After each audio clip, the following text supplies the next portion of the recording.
ఈరోజు నా సన్మాన గ్రహీతలు ముఖ్యంగా చిరకాల మిత్రులు నాకంటే వచ్చిన తెలిసే కదా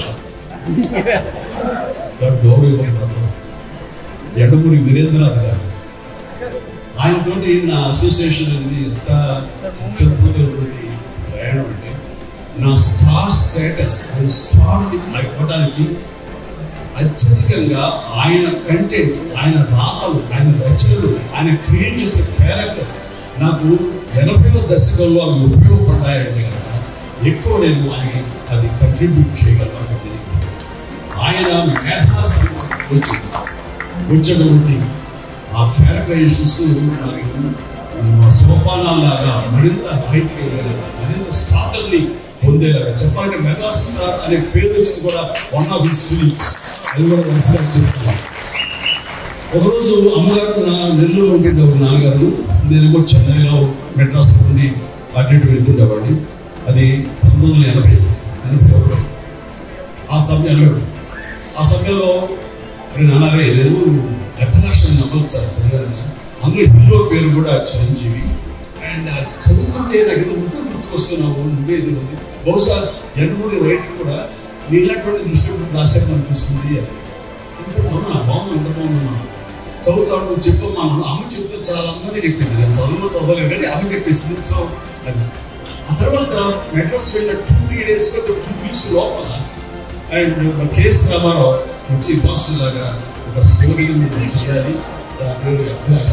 ఏమి కాకతాళి ఆయన పెన్ను పెట్టి శ్రీకారం చుట్టిన క్షణంలో నన్ను తలుచుకున్నారో లేకపోతే చిరంజీవి మీరు ఎందుకు పెట్టారో తెలియదు కానీ అది సినిమా నాకే రాసి పెట్టింది. ఆ తర్వాత నాకు ఒక అద్భుతమైనటువంటి విజయాన్ని చెప్పించి పెట్టింది, నాలో కాన్ఫిడెన్స్ పెరిగింది. ఇక మన స్టార్ గా ఈ ఫిల్మ్ ఇండస్ట్రీలో మన స్థానం సృష్టిలో అనే అభిప్రాయాన్ని కలిగేసిన సినిమా ఒక అభిలాష. ఆ అభిలాష సాంగ్స్ మార్నింగ్ నేను రాడిసన్లో నేను జిమ్ చేస్తుంటే మొత్తం మీరు వచ్చారు కదా ఉషాలు మొత్తం సాంగ్స్ పెట్టాడు. ఆ సాంగ్స్ మీరేగా సాత్విక ఇలాంటి సాంగ్స్ అని వేస్తుంటే ఆ పక్కనే సముద్రం గంగావతి భీమిలి ఈ రోడ్లోనే ఎగిరి డాన్సెస్ కింద పడి మీద పడి ఏదో చేసే విన్యాసాలు అవన్నీ గుర్తుకొస్తుంటే ఒక sweet memory. Morning 5:30, 6 o'clock wonderful memories తోటి ఈ రోజులు వచ్చారు.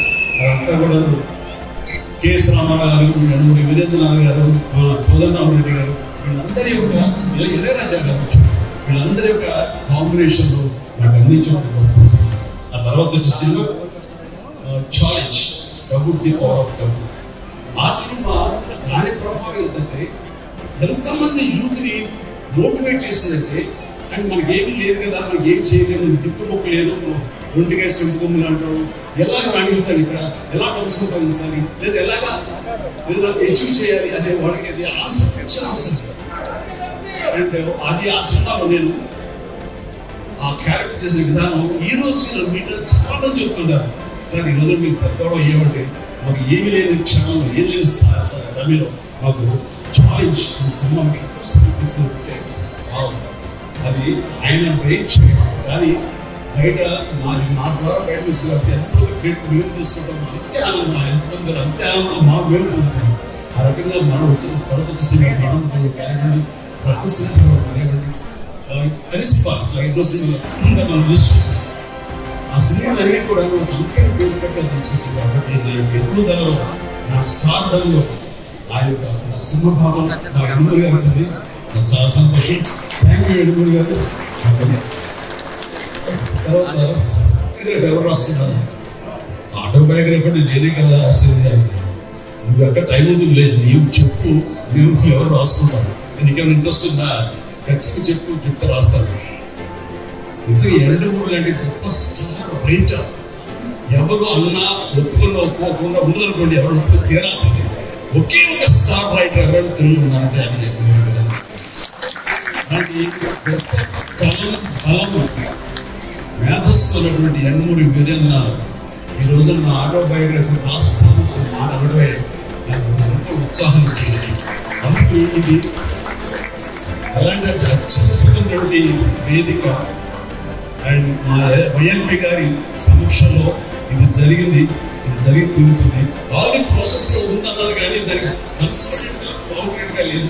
అండ్ ఎండమూరి గారు అన్నారు, మీ మాట కమిట్మెంట్